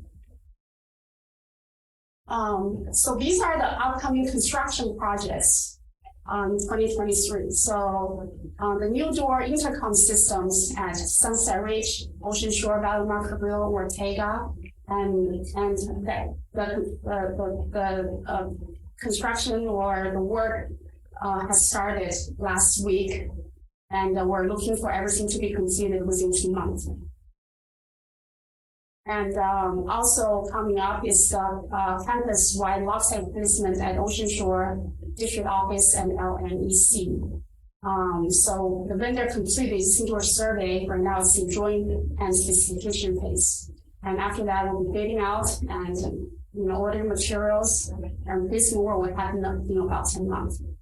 And we also have upcoming project, Valdemar School temporary housing removal. So after the D-Wing has been completed, which is anticipated in June this year in the summer, and we will move all the furniture from the portables back to the D-Wing and have the portable removed. And there's some miscellaneous patchwork needed for the asphalt, and the asphalt ramp needs to be removed. So that'll happen in June and July this year, have the portable removed. And we'll also have library carpet replacement, the library removed, and Valdemar, Ortega. So similar to the classroom carpets, the library carpets are also 20 years old.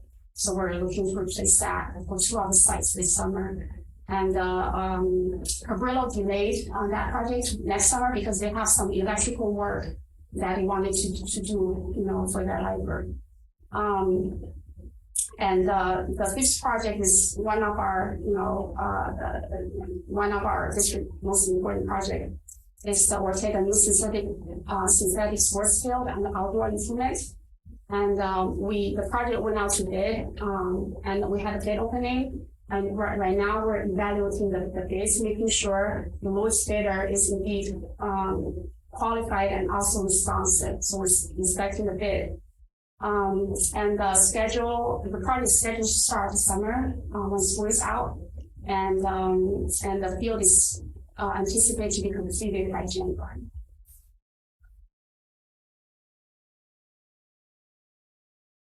So on a separate, related to the turf improvement, the project we bid out is the general contractor is going to do the subsoil prep, earthwork, excavation, compaction, all that. But we want to make sure we will get a quality turf product and not to be substituted, should be substituted by a substandard contractor because of the low bid process. So we're running a separate request for proposal from qualified turf companies and turf contractors. So we have issued a request for proposal to 4 reputable turf companies, and our plan is to select the best value and hopefully with 8-year maintenance warranty and maintenance contract. And we'll contract directly with a turf company, their CMAS. It's a California Mass Purchasing Program. This way, we will get the turf product we desire, not getting substituted out during bidding and substandard material. We are currently reviewing the request for proposal submitted, and we'll in the upcoming a few weeks, we'll be checking references, obtain the existing customer feedback, and tour the turf fields that of a particular product was installed, and we'll make a determination the week of May 22nd, determine which turf results. And also going to happen this summer is the Sunset Ridge School Kitchen enlargement and miscellaneous other improvements. And project has gone out to bid, and we had a bid opening. We did have a bidder identified, and we're currently processing their contacts and going to issue them notice to proceed. And this construction started this summer and expected to be completed by the end of November. And we also have Ocean Shore School D-Wing addition. And the drawing right now is under DSE review. Because DSE requested guard sprinkler, so that kind of prolonged the design process and DSE review process. So for this summer, we won't be able to start the actual D-Wing addition, but we will be completing the site work, like the fire lane and the fire sprinkler, 2 new fire sprinkler, and then 2 fire hydrants, and fencing. So they'll be completed this summer. And we're going out to bid. The project right now is currently under bidding. And then also part of the Ocean Shore School is that right now their fan room right now is in a portable. So the plan is to remove that portable and provide a new modular venue. So the modular is pretty much a prefabricated building. So it's cheaper than stick built. Also, it enables construction much faster because it's occupied site. And so right now, the architect is working on bridging documents. So the process is we would be bidding out the bridging documents to modular venue manufacturers / installers. And then they will provide, they will bid for overall price. And then they will produce the construction documents, submit to DSE review, and then manufacture the building and install the building. And we're also, another project that's currently under design is the district office outdoor improvements and drainage repair. It's the courtyard between the ESS building and the main district office where there's constant flooding. And there's also a sewer line kind of daylight out to the courtyard, so constantly it has a bad smell. So we're going to remedy, by redoing the new outdoor area around, and hopefully also fixing the parking lot. There's a lot of drainage issues, like the water doesn't flow, so there's a lot of mud. There's a lot of pondering of water. So that's currently under design, and we're looking to bid out the project this summer, and hopefully we can get the construction started in the fall. Next slide. So these are some pictures of the construction pictures. So these shows the 2 portables at Ortega School, and the ramp was in bad shape, so we replaced with new aluminum ramps. Next slide. And this is some construction pictures for the Valimar D-Wing, and the picture on the right are the Valimar temporary housing by portables. That's where the students currently are, and D-Wing right now, the picture on the left is under renovation. Next slide.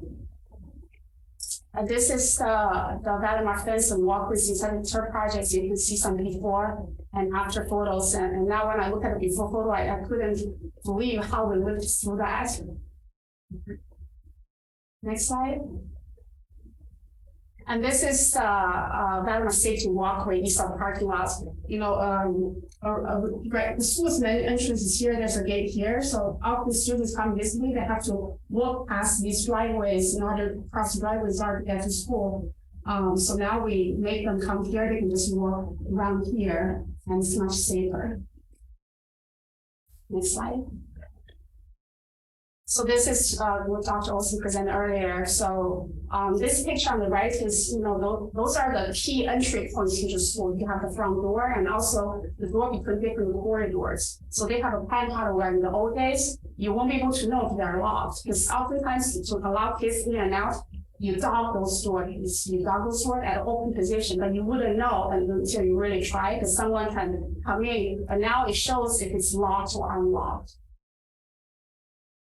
And the other thing is sometimes the old key system, if someone loses a master key, we ended up having to rekey the entire school.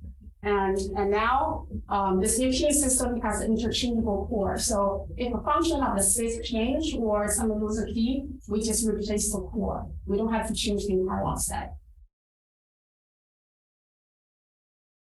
And this is the door intercom system. That's the unfinished picture of IBL. And then that's the installed picture of, you know, the door. Basically, it's a doorbell with camera, and the picture on the right is a receiver. So the receptionist will video conference with the person at the door, and then after conversation, there's buttons, you know, on the screen, and they can click to unlock the door from their desk. And with that, we also provided a manual door push button, so that will operate the door in case internet is down or there is an issue, you know, with intercom system. So that's a backup system. So they will still, during those times, will still be secure, and maybe they'll call the front desk. There'll be some needs for manual push button. And this is a picture for the improvements going to happen at Ortega. So Ortega is also getting a enlarged play structure. So that's their existing play structure, and we're adding additional play structure here because the feedback is their existing play structure is too small. And during this process, the play surfacing will also be replaced with new play surfacing. So the entire playground will have new play surfacing and additional play structure. Next slide. So this is the Ortega Field project. This is a design rendering. So this is the field, and we will have a baseball field and softball field, and then we'll also have a youth and soccer field here. So this will allow the kids to play, you know, during the recess time or after schools, play 3 games at the same time. And this is where the play structure, existing play structure is large over here. And part of this project, so this portion are supposed to be done because it's a much larger field. It's expected to be completed by January. But we do have this area. If you're familiar with the site, it's just a really bad slope and unimproved asphalt. And we're going to improve that to be, you know, there is outdoor patio area where the teachers can directly add, you know, out and use our outdoor learning spaces, you know, with guardrail and also outdoor furniture here. So similar to what's on the other side. This is about 14 feet wide, so can act as a pipe out as well as you know, provide support for as outdoor learning space. And there's ramps for ADA access. There's some other outdoor learning space with synthetic turf over here to beautify that area. So that area is anticipated to be completed this summer and ready for students to use when they come back to school. And next slide. Yeah, so this is the Sunset Ridge Kitchen Edition.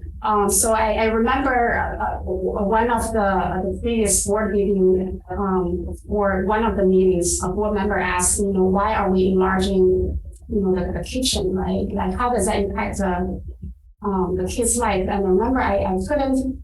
I do understand that there's a need, but afterwards I realized because sometimes my kids, they attend Valdemar school, they're 7 and 9. And sometimes they come home, because they feel like they didn't have enough time to eat. And because we schedule these lunch hours, but then when the kitchen is small, and when you don't have the proper prep and space, and then, occurs to me that you might not have response to the kids' need when you serve the food. So I do think like marking the kitchen really help the kids, really getting their lunch on time properly and help them eat. And I think the way it's been explained to me is that their kitchen was way too small for the number of meals that they serve. So many kids, yeah, and then lunch, especially now that it's free to all students, and that the staff is really very limited in their ability to do that. Correct.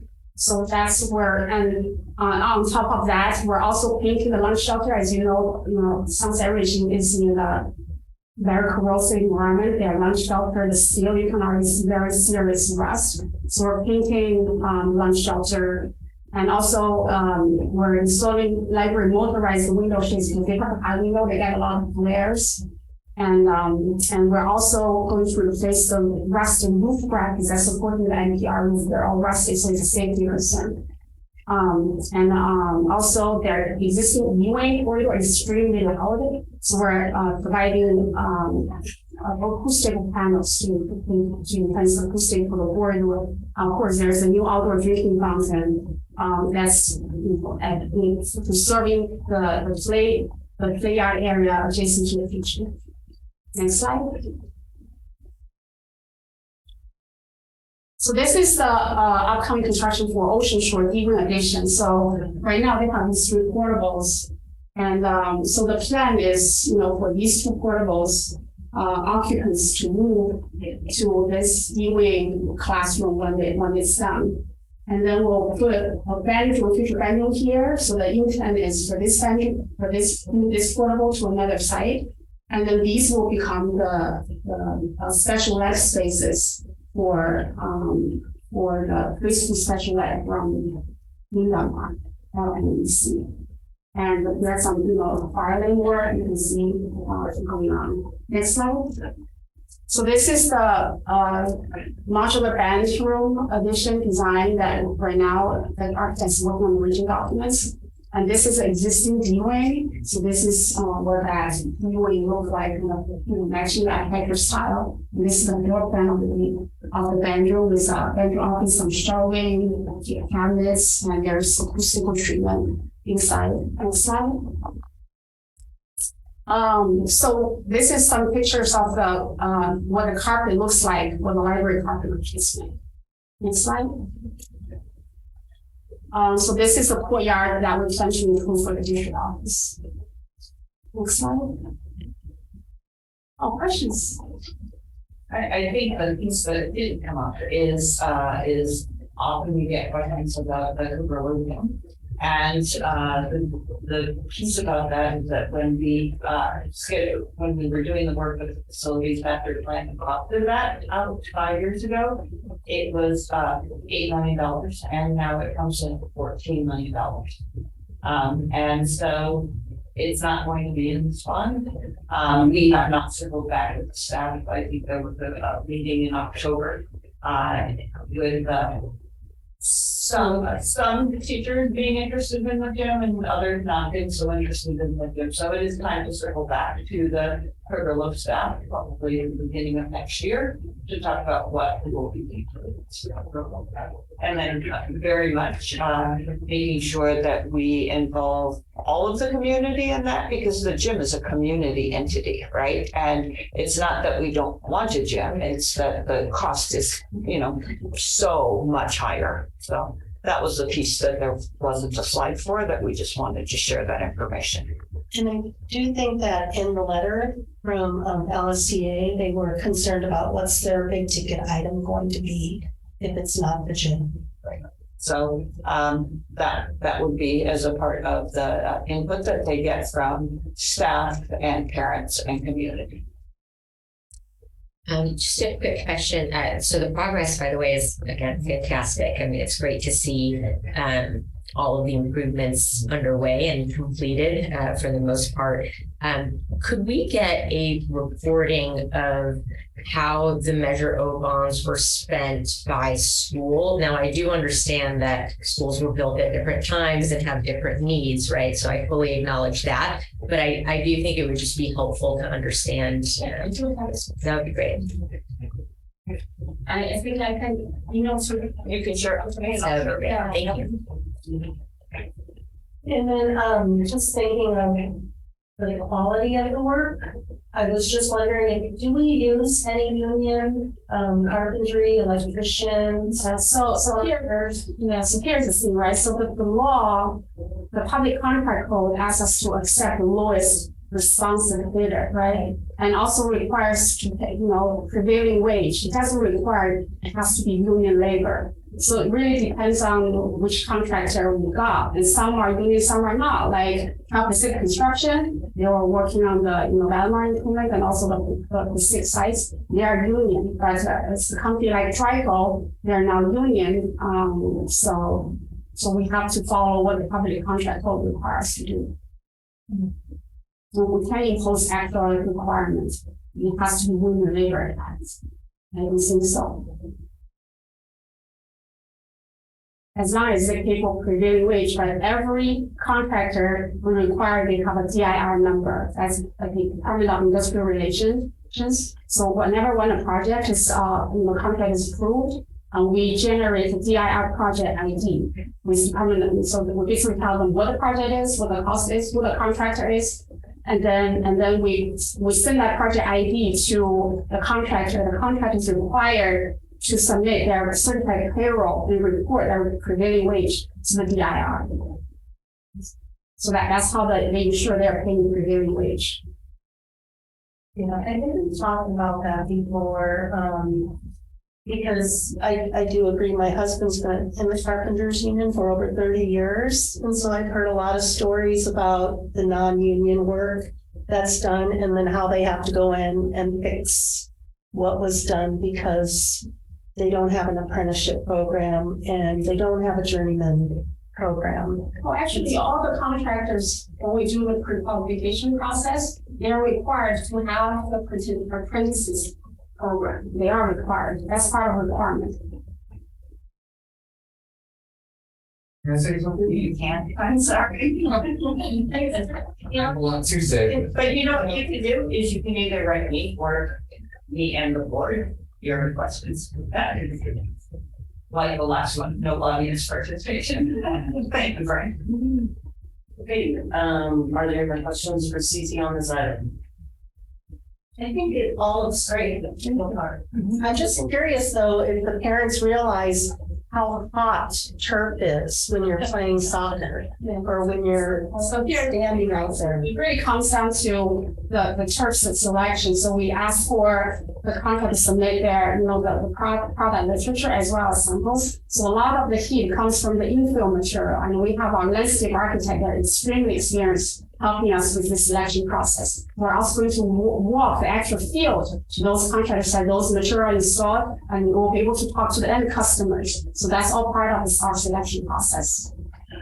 I will say on short-term end, both here at Valamar and the famous Sunset Ridge Pit, we are looking great. And kids are all over, they use that space and they love that space. And it's really great to see that being usable space as opposed to a mud pit. Yeah. The other benefit of synthetic turf is comes with impact, a shock impact pad. It's also a green pad, so it serves for both purposes. So it will make the turf very safe for fall protection.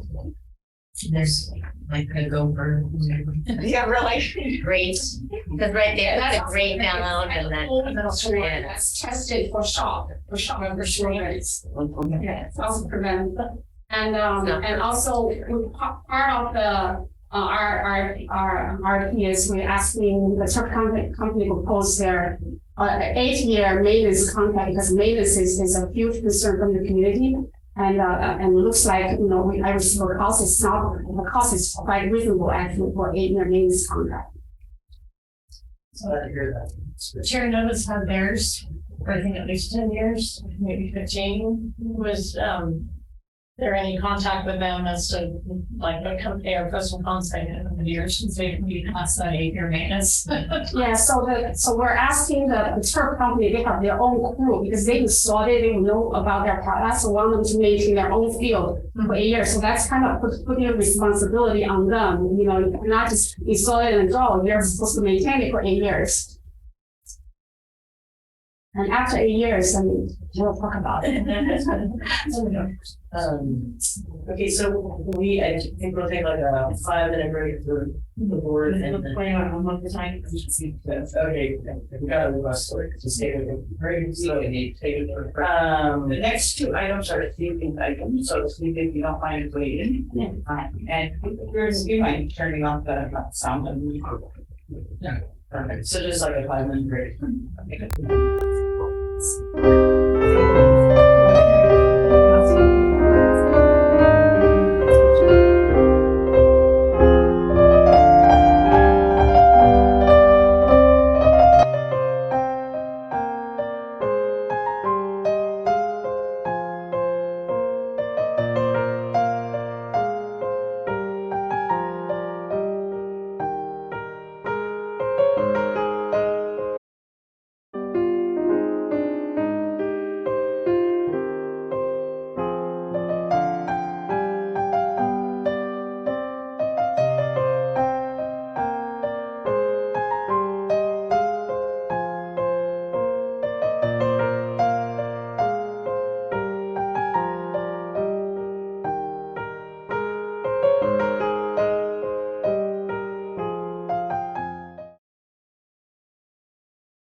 So next is the contract regarding Sunset Ridge School Kitchen Addition and miscellaneous improvements.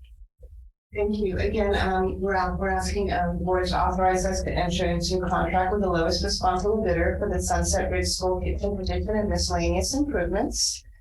These improvements do include modification to the existing kitchen, some new outdoor drinking fountain, and motorized window shades, existing lunch shelter repainting, and replacing some exterior roof brackets at the multi-purpose building, and some new acoustic wall panels in the E-wing, and also some ADA and electrical upgrades. So the bid opening was held on April 11th, and the bidders were Alex Kushner General Inc., Cal Pacific, and Ebra Construction, and the amounts are listed on the board item. We're currently ensuring that all of the documentation is in place, and we're again asking the board to enter into contract with the lowest responsible bidder. I should state for both of these bids that once all of the paperwork is complete, we can also list this on the consent agenda so that you will see the final results once all the paperwork is complete for both of these bids. Do you have any questions regarding this item? All right, do I have a motion to authorize the staff to enter into a contract as described for the Sunset Ridge School Kitchen and Miscellaneous Improvements Project? Okay, think, trustee Doggett first, and do I have a second? Okay. All in favor, please raise your hand. Motion passes 5-0. All right, great. Moving right along. Next is the ELOP plan approval. This is an action item, and the speaker is Tom Stafford. Good evening. Local education agencies must operate the Expanded Learning Opportunities Program pursuant to the requirements of California Ed Code 46120, including the development of a program plan. The program plan needs to be approved by the LEA's governing board in a public meeting. Trustees, it is my pleasure to present the Expanded Learning Opportunities Program Plan for the Pacifica School District. This plan is the foundation of our ongoing work to extend our school day for students who often have no other after-school programs available to them due to socioeconomic difficulties, maybe facing homelessness, or maybe in foster care. This population might also include our students who possess a language other than English. We hope to provide these programs through a mixed funding model to help sustain them as we grow. This model will allow for a continued diversity in students who attend those programs.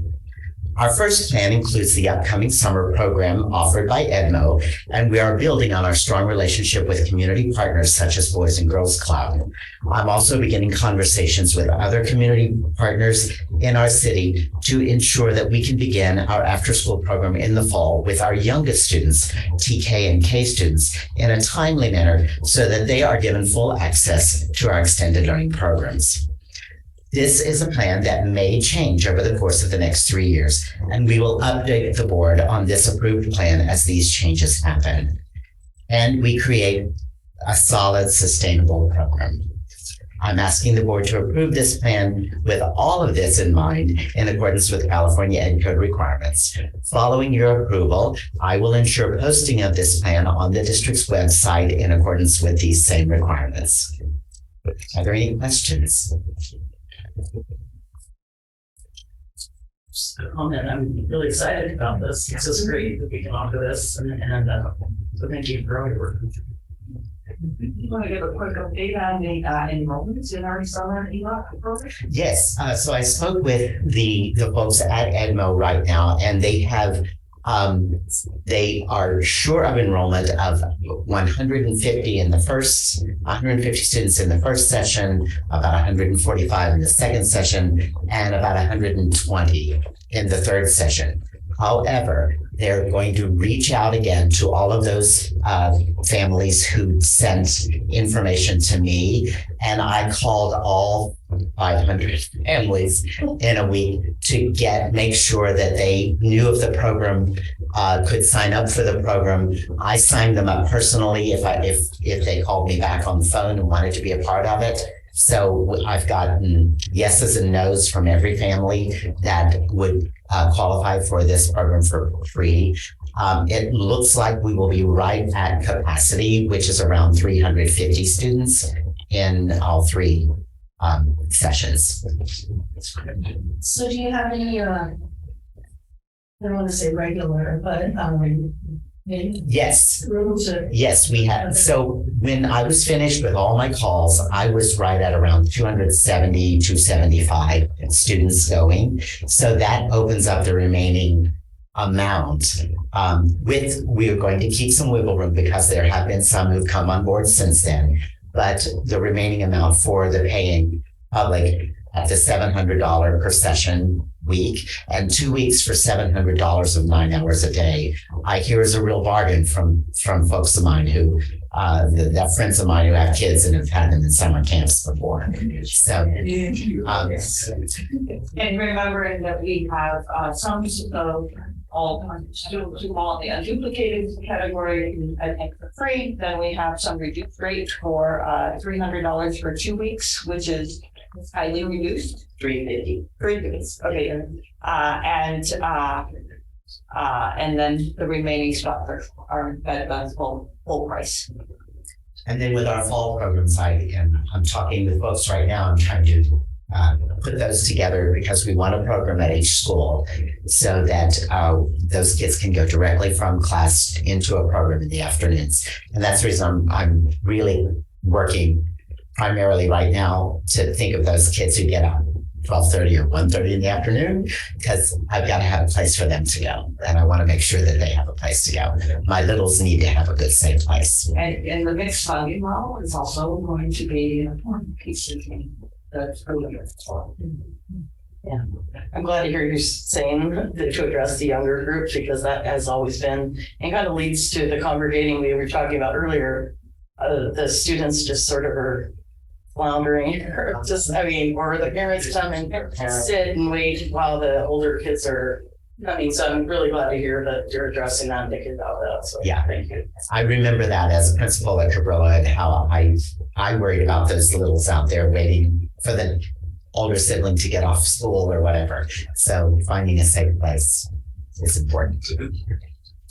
All right, are there any more questions or comments? All right, we have a motion to approve the ELOC plan. Motion to approve the ELOC plan. I'll second. All right, and All in favor, please raise your hand. Motion passes 5-0. all right. All right, now the VAPA plan. It is again my pleasure to present to you the Visual and Performing Arts Plan for the Pacifica School District. I'm particularly excited about this plan because due to the Proposition 28 monies we will receive next year, the ongoing support of the amazing Pacifica Education Foundation, and the district's own commitment to music in our schools, we will be implementing TK through 8th grade music opportunities in every school. In addition to that, we are adding a new opportunity in electives at our middle school of a theater and drama elective. We're also hoping to enhance visual art opportunities with some of the funding at some sites as they have requested. So I'm really sorting out this money as carefully as I can. I am making sure that every money is spent on our arts programs to enhance the programs. And these are new programs, and that's what the proposition requires. And so we followed that to the letter. Also, in the plan itself, I broke down all of the costs that the district has been, that they pay for in their teachers, because the band teachers are in that, what PEF puts forward, and what this money will help us put forward. 83% of the funding will be spent on the new staff that is hired, which is right in line with what the law requires. Again, this is an ongoing process, but we've been moving forward with interviews for the new positions, and the Pacific Education Foundation has been using this new program as a basis to apply for more grant funding, which will also help enhance those programs. All of this is very good news for arts in our schools. I'm respectfully asking the board to approve our Visual and Performing Arts Plan as we move into this new era of arts education for every student in our district. I actually think this one doesn't require approval. It actually requires, so this on the board agendas for information. Oh, okay. And, I didn't see that. And each of the principals have to submit a plan for expenditures. This is our plan for the expenditures since the money is being pooled, but it doesn't require approval. And then in the at one point at the end of the year, kind of a report out on expenditures. So it probably will look like this is what we did. Does that sound good? Sounds good to me. Okay. Are there any questions, Mr. Stafford? So just a quick clarification, so on page 2, it says the district provides $202,000, Pacific Education Foundation is $125,000, and then in addition, Prop 28 gives us $360,000. Is that the right way to read that? Yes. So I add all those up to understand what the district commitment to music and arts is in general. Exactly. Thank you. Thank you for all that you've done. Thank you. Thank you. All right, thank you very much. All right, moving on to board bylaws, board policies, administrative regulations. We are going to review policy, board policy 5116.1, interdistrict open enrollments. So before I hand this over to John, who's in charge of enrollment, just a reminder that we approved the big bulk of our policies. At that point, this didn't quite have the many nuances of our unique district enrollment program. So we kicked it back to the Student Services Department, and they have produced something that represents our program. So John will present that to you. And then the second one is the piece around district residency that we have a little bit more debate on, and we decided to pull that in order to give you opportunity to discuss that. So thank you, Dr. Olson, and this is 5116.1. And just like Dr. Olson just said, the CSBA recommended changes really did not reflect our unique enrollment. So we did pull that. What we have done here with the drafts that you see is really kind of revert back to a similar BP and AR that we had before, and let the exhibit really kind of speak to our unique enrollment procedures. So you can see that we stripped way down on the BP and the AR, and the exhibit is the piece that really contains our procedures and our policies. With the exhibit, I did want to point out one change that we put forth is the benefit of wait list placement on the wait list and priority. And what we did is we quantified that the employee benefit to be on the wait list for classified and certificated employees. So you will see, and I don't have that page number handy. it's on the front page of the BP. Front page of the BP.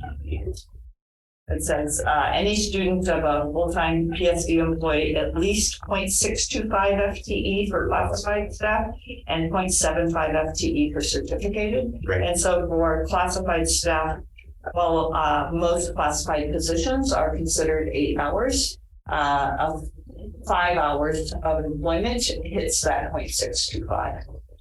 I think before we had a kind of a blanket 0.75 to 1.0, which really kind of excluded some of our classified stuff. So we were happy to get that changed. We also changed that within the exhibit as well. You'll see those changes too. So happy to answer any questions, but generally that's what we did, is to revert back and really strip down, and then have the exhibit really speak to our procedures. All right, do we have any questions regarding this item? Super small question on the red line exhibit. If I'm reading it correctly, on page 4 at the very top, it removes the term credentialed specialist and puts content specific teachers, and I was trying to understand what that indicates.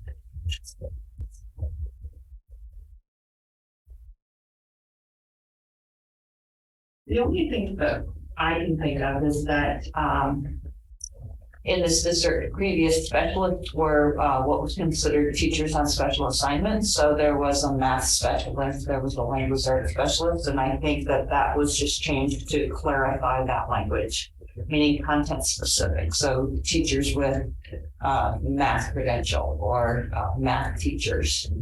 So the only concern that I have is the removal of the term credentialed. I understand the specialist concept, because it says a rigorous curriculum top 5. So this implies the teaching of children. So just wondering why credential was removed. And I don't have that may have been a historical change. So we'd have to look back at when that was actually changed. But I think isn't our goal always to have a credentialed teacher? That's why I'm concerned. I was confused about why it was struck from the language. I mean, I would think it would be something like properly credentialed. taught by credentialed contacts with Right. teachers. So why don't we just straight We'll put that word back. specialist? Right. Good catch, Stevie. Do you have any other questions? All right, do we want to move to approve AR 5116.1, BP 5116.1, and Exhibit 5116.1 with the changes we just noted? Good job. Do we have a motion? Okay, and do we have a second? Okay, and Barbara, all in favor, please raise your hand. Motion passes 5-0. All right, next is the review of the board policy 5111.1, district residency. Thank you. And this is, as Dr. Olson said, this is a board policy that was up for approval before. The board had some discussions, debate. We decided to pull it back. So we have it back now, back on the agenda, so you can continue with that discussion and eventually have a vote. But I'm happy to answer anything on this one. This, just as a reminder, when we did bring this up for approval the first time, the main change was removing that paragraph that spoke to the Allen bill benefit. So the board policy remains as written, and there seems to be no question about that. But as we looked on the red line regulation, it was our strong recommendation to remove number 8 that does discuss the Allen bill, that refers to the Allen bill, meaning when parent resides outside of district boundaries but is employed within district boundaries. And lives with the student at the place of employment for a minimum of 3 days during the school week. And that's our recommendation that gets struck. I think this is the opportunity, because we don't get to talk about this behind closed doors. So our opportunity to talk about it in front of the public. And can you clarify why the recommendation was made to strike that piece? It is a recommendation because very few school districts also provide that, because it provides residency rights to folks that we otherwise would accept in through inter-district transfers, and that it just requires a lot of the district in terms of obligation to the students and the families, and in many ways we provide that anyway. And what we have found when we were in a situation is that very, very few school districts do provide that. Any questions or comments about that? The only comment that I will make that I made previously on this is in an environment where Pacifica School District is suffering declining enrollment and tighter budgets. My concern is any removal of policy that might increase our enrollment, that might attract more students to the district, feels like it's kind of antithetical to the goal of creating financial sustainability for the district. Any other comments or questions? I just have a comment that, when you look side by side with like our staff, our teachers, LSE and CSEA, and give them the benefit of having their kids go to school, and then, having the Allen bill, it just seems like it kind of takes away from the benefit of the teachers and the staff having their kids being able to go to schools here if they live somewhere else. Yeah. Any other questions or comments?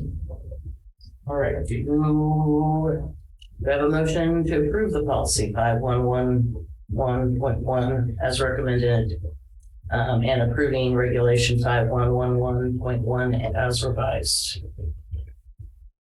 I'll make a motion. Okay, do I have a second? I'll second. Okay, and Barbara, please take the vote. Yes, all in favor, please raise your hand. Motion passes 4-0. Wait, let's, we gotta ask any no's or any no's. All those against, please raise your hand. Oh, no, wait a minute. What the passes 4-1. Just to clarify, Laverne, you're a yes. Yeah. Okay, perfect, thank you. Okay. All right, we made it. Future agenda items. I think your biggest future agenda item is Friday and Saturday. In the following meeting, May 10th, Laverne is going to be at her daughter's graduation, so she won't be with us. Our hope is to have the public employee appointments of the new superintendent, at which time you will also discuss the superintendent contract and compensation. We'll have a declaration of need for fully qualified educators. We hope to have December board policies if it's possible, and it's not too much of a heavy lift on you to have that first one on. And then we also hope to have a new principal at IBL and a new principal at Ortega. That's it. All of the ducks line up perfectly. That would be great. I think that's plenty for the May 10th meeting. Any other items? Go ahead, Ms. Needy.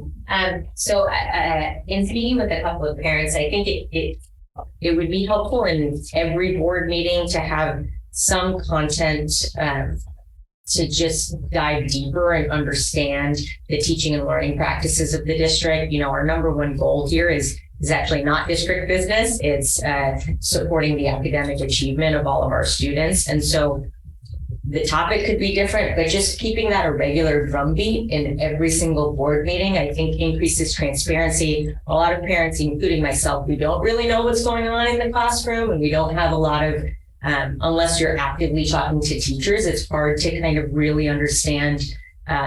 You hear outcomes of students, but then it's hard to understand what's happening or what have you. So like an example is we went through the iReady stuff previously, which was great. It gave us some real areas that we need to focus on, like 7th grade math, where there was a little bit of stagnation and growth.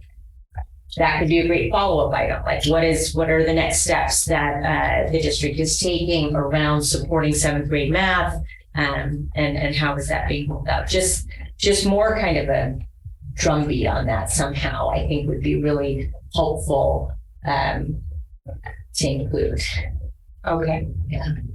I think it was last meeting. I don't know where we were talking about it, but parent education nights, because we used to have those before the pandemic.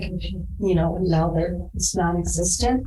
So would that be something that would help? Like it could, and I just think a board of a school district, every meeting should talk about something that is the main business of the district, which is not just the operational piece, but the education piece. But yeah, I think that would be very helpful. Okay, so we will look at something for May 10th and May 31st. And yes. I also think I asked for a Juneteenth resolution. Oh, okay. That was a while ago. I may have missed that one. And so I was hoping we could do that in May 31st meeting. Okay. Because by June 14th, everybody's going to get on. Yeah. So could you get that, Barbara, on our list of things to do? And we're also going to have the LGBT plus. Yeah, I have it on the government on right hand or okay, perfect. Sorry, I missed that one. Okay, very good. All right. Well, with that, I adjourn the meeting at 9:17. 9:17. Thank you.